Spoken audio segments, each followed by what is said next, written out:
En fait, j'attendais de pouvoir faire ce que j'avais vu faire en entreprise par un coach formé chez Transformance.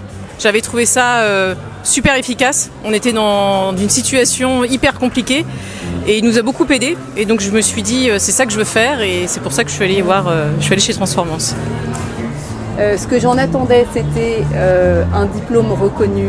Ce que j'en attendais à l'origine, c'était une approche méthodologique, un savoir-faire métier. Et chemin faisant, ce que j'en ai attendu, c'est la construction de mon identité professionnelle.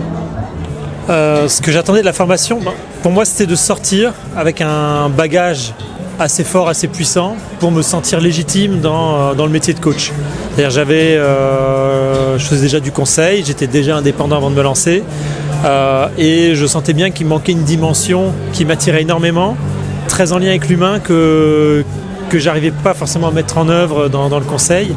Et là, j'avais cette envie-là d'arriver à trouver une autre dimension et j'étais très attiré par l'idée que nos clients trouvaient leurs propres solutions par eux-mêmes plutôt que d'être dans un mode je te récite ce que tu dois savoir et au final très descendant qui me plaisait pas. Donc c'est ça que je cherchais à obtenir. Alors, ce que j'en attendais moi, c'était également les mêmes motivations que toi, à savoir un diplôme reconnu avec le grand Vincent, très reconnu en la matière. Ce que j'ai découvert au fil de l'eau, c'était que j'avais ouvert un grand livre et finalement une encyclopédie qui n'allait ne jamais s'arrêter, je pense, sur ce qu'était mon chemin de vie. Et ça continue, c'est-à-dire que Transformance est devenu l'élément humain, est devenu l'analyse transactionnelle poussée, est devenu les pratiques narratives, etc., etc.